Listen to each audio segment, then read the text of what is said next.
Hi, and welcome back to Thone's Psalms Nibbles number 128. The Lord blesses those who respect Him. We're going to be reading Psalm 128, verses 1 through 6. Blessed is everyone that feareth the Lord, that waketh in His ways, for thou shalt eat the labor of thine hands. Happy shalt thou be, and it shall be well with thee. Thy wife shall be as a fruitful vine by the sides of thine house. Thy children like olive plants around about the Lord. The Lord shall bless thee out of Zion, and shall see the good of Jerusalem all the days of thy life. Yea, thou shalt see thy children's children, and peace upon Israel. And that, to me, is the subject here, peace upon Israel. Now, why this is in the Bible? Why is this in the Bible? It lists the Lord's promises.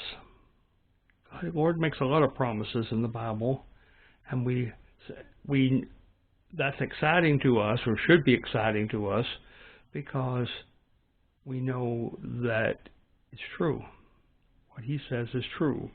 So that's exciting. The communication here, similar behavior between a marriage relationship and our relationship with the Lord. And we see this again and again, particularly in some of the prophetic literature, that the relationship between you and your spouse in marriage is sort of similar to what our relationship should be with the Lord. And we even have something called the marriage supper of the Lamb, where His whole church marries Jesus. So this shouldn't be a strange thought to you. Application to my life.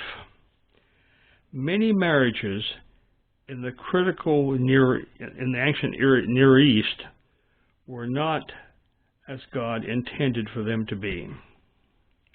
However, even the most artificial marriages usually had some modest amount of love and caring. Similarly, all relationships initiated in belief with God are filled with love. We like to think that success implies great implications upon us. However, in truth, most successes come directly or indirectly from the Lord.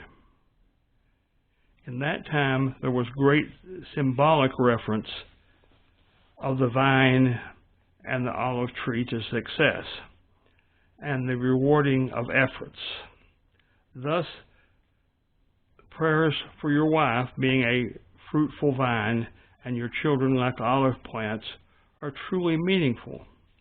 The Psalms closes with reference to the couple being grandparents, and thus 2 full cycles of life are indicated in the Psalm. God says, pray for your spouse, your children, and your grandchildren. And, that's, if you're blessed to have all of those at once, yes, absolutely. And if you don't have grandchildren yet, let's say, then pray for them in the future. This is the kind of love that God has for us, and He smiles when we show this love for our families. My personal response: Lord, thank you for blessing your believing children, and that's so important. Being a believing child. Remember the title, The Lord Blesses Those Who Respect Him. And those who respect Him respect his authority, but also love him for what he is and what he does. So we'll talk to you next time.